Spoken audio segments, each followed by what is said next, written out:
Anybody else battle allergies, you know, where it feels like someone took a couple firecrackers, put them up into your sinuses and lit them? You're not alone if so. How about the Minnesota Twins though? We're gonna show our true colors here in about 2 weeks. Anyway, welcome back to another video, everybody, and welcome to a video where I am gonna be predicting the NFL draft with you. This will be yet another Twitter reaction video where we're just gonna be going over the biggest busts, the biggest booms, predicting some picks, the whole works. As always, we got a couple of plugs, so don't forget to use code WW10 to save yourself a discount on any of Waggle's awesome products. And also don't forget to use code WyattzWorld on Prize Picks to guarantee yourself a free $50 with your first $5 entry. But as always, please remember to play responsibly, and let's get into predicting the draft.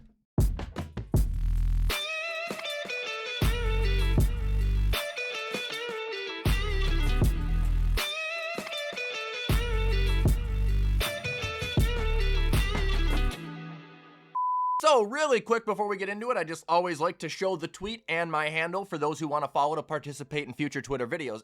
And you guys can read the bottom of this. Yes, I am going to Florida pretty much all of next week. I will have a couple videos pre-recorded, but just to let you guys know, they are pre-records. So starting off, the first tweet is from JKP. He says he thinks Carson Beck will unironically be the best player in this draft. Oh, Carson Beck. Look, I really don't have anything against Carson Beck other than the fact that this guy looks like a burnout. I mean, he looks like someone that just woke up and took the biggest bong rip imaginable every single day before he steps on the football field. However, I think he's accurate. I think he throws a pretty ball. Got some good size to him. The guy's 6'4". I'm just not sure I can settle on the idea of him being the best player in the draft. It's possible, but that's also going to involve him going to a team where he's going to be able to get playing time fast. Also, it is projected that Beck is unlikely to be a day one draft pick, giving those teams who need a quarterback a much better opportunity to get him, but also it's the NFL draft, and we really don't know what the hell anybody's gonna do. I think you should go to Arizona personally, but that's just me. Sticking on the quarterback trend here from Jets Unleashed, he says Ty Simpson will be more successful than Fernando Mendoza when it's all said and done. Look, my prediction on Ty Simpson is that he is gonna get drafted early, and he also ain't gonna be very good. Now, the only reason I'm saying that, because you guys know I don't watch college football religiously, but Alabama quarterbacks typically don't translate too well into the NFL. I mean, going back to as long as I can remember the AJ McCarron days, you had Jake Coker, who won a national championship, and I don't think he ever played a snap in the NFL. Jalen Hurts, who's probably the only major successful quarterback I can remember. He actually has won a Super Bowl, but he also finished with Oklahoma. You had Tua, who was now kicked out of the team he was drafted by because he stunk so bad. Mac Jones, who was kicked out of the team he was drafted by because he stunk so bad. You have Bryce Young, who had a really slow start, but it's finally starting to show flashes now. And then you have Jalen Milroe, who is currently sitting on Seattle behind Sam Darnold with no playtime in sight. It's obviously not the case for every Alabama quarterback, but I feel like more times than none, they have a quarterback who can beat on a college team, but when it comes to the pros, oftentimes they're just an average Joe in the league. If I have to make a prediction, which probably won't happen, I think the Jets, with their second pick in the first round, will take a stab at Ty Simpson. They're like pick 16 or 17, but I don't think this guy will go in the top 5. Again, I'm probably horribly wrong. Pulse Metrics here says Eagles trade up to get Caleb Downs. No.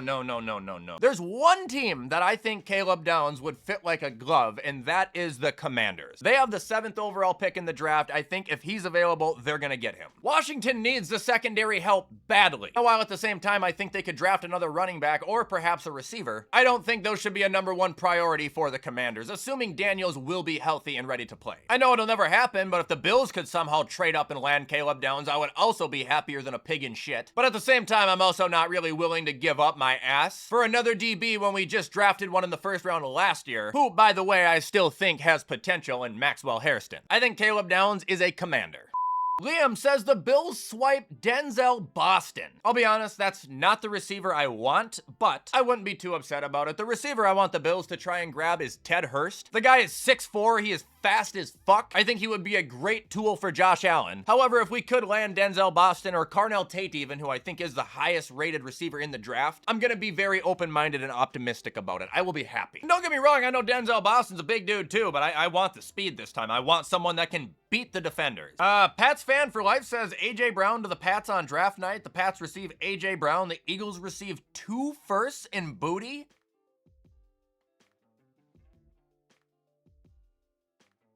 Not a chance. 2 firsts for AJ plus a receiver for AJ Brown right now? That would be insane. Ryland Green says Jeremiah Love to the Saints or the Titans. Look, I ain't gonna shit you. I think the Titans would be a phenomenal place for him to go, dude. He would help that offense so much. That would be so exciting to watch. I don't think he's gonna go to the Saints. I think they're happy with ETN. They just paid him a boat. I don't think the Jets are gonna take him at 2, considering they kept Brees. The Cardinals could take him at 3, which, by the way, they did just extend James Conner, but at this point, I think getting another running back would probably be a wise thing for them to do, which would drop us to the 4th pick being the Tennessee Titans, where I think they would have the golden opportunity to grab the best running back in the draft. I mean, brother, that guy averaged like 7 yards a carry last year for 1,300 yards and 18 touchdowns. Personally, that would be a risk I'm willing to take. Traps Garrett here says the Bengals draft cornerback D'Angelo Pons from Indiana. I don't think they would take him at 10, which is where I believe the Bengals are. I've read that he is not projected to be a 1st-round pick, and if he is, it's going to be really late. So I could see the Bengals maybe taking a stab at him in a later round, you know, considering their secondary is without a doubt their biggest concern. But Caleb Downs is there at 10. He will be a Bengal, and that would also be a monumental fit for the guy. Zach Branch will be the steal of the draft. No. And if the Bills draft him, I'm going to be fucking pissed. This guy's 5'10 and weighs like 170 pounds. That is too undersized. That is a guy that's going to get popped, and he is not going to get back up. Like, I still like to try and give people chances who are undersized, Bryce Young being a good example, but I don't have high hopes for Zach Branch popping off in the draft. This is basically a repeat of what I said about Matthew Golden last year, and I was right last year. So let's see if that can correlate. If I had to guess where Zach Branch will go, maybe New England at the very end of the 1st round, or Kansas City, which they're rumored to try and get Carnell Tate. But in the most respectful way possible, I would like Buffalo and Minnesota to both refrain from getting Zach Branch. If he ends up falling into the 2nd, which it sounds like he absolutely could, there's actually a lot of teams that would probably try and snag him immediately. Round 2, you got the Jets, you got the Cardinals, you got the Raiders, you got the Titans, you got the Giants. All of those guys could use a receiver. Now we have one from Big Buck that says the Dolphins are not going to take Carnell Tate, and they will instead take Maikel Lemon, who will be the 1st receiver off the board. Okay, so I think if Lemon was there for the Dolphins, they would take him, but I don't think he's going to be, because I think the Browns are going to take him at 6. I mean, the guy just had 79 receptions, 1,200 yards, 11 touchdowns. He led the Trojans in receiving yards over the last 2 years. When I've seen of the guy too, he's a very physical receiver. He's not afraid to get popped. He's going to get in there and try to make any catch he can. To me, it just seems like a perfect fit for the Cleveland Browns.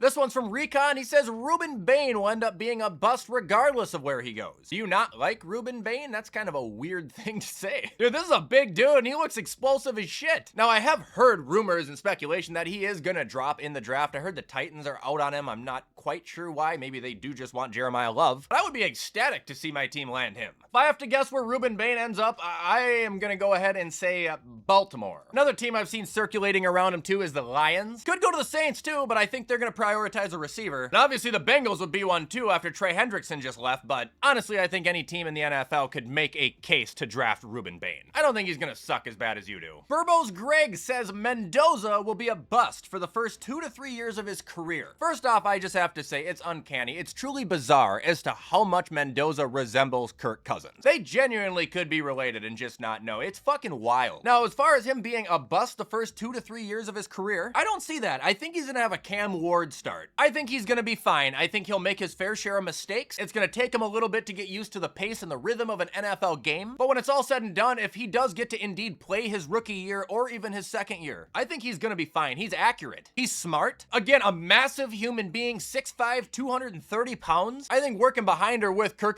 Cousins is only going to benefit this guy. Now, I would be absolutely floored if the Raiders didn't take him. I mean, I think there's a 100% chance they're gonna draft him. But if they didn't, that would fuck up the entire draft, and I honestly think it would be hilarious. And last thing I'm gonna react to regarding the draft is nobody says the Vikings move up in the draft multiple times. I'm not saying you're wrong. I'm not saying I wouldn't agree with them doing it. But the Vikings, as of right now, still do not have a GM. I think it is a absolute clusterfuck right now, and the Vikings are gonna end up being one of those teams that just takes the maximum amount of time between every round, because I think there's going to be a constant internal battle there as to what they really want and what they really need. Imagine if they got Jeremiah Love. I can shit in one hand and I can wish in the other. I'll tell you which one fills up faster. And spoiler alert, you already know which is going to fill up faster. And that is gonna do it for today's video, ladies and gentlemen, of me predicting the NFL draft with you guys. Hope you guys enjoyed this video. I like to do these to try and get you guys involved. I think that's a lot of fun. If you guys do want to show support to this video, you already know what to do, and you know I appreciate any and all help. However, in the meantime, I'm gonna get this whipped up so you guys can watch it on time. I hope you guys have a great rest of your day, and as always, I will see you in the next upload.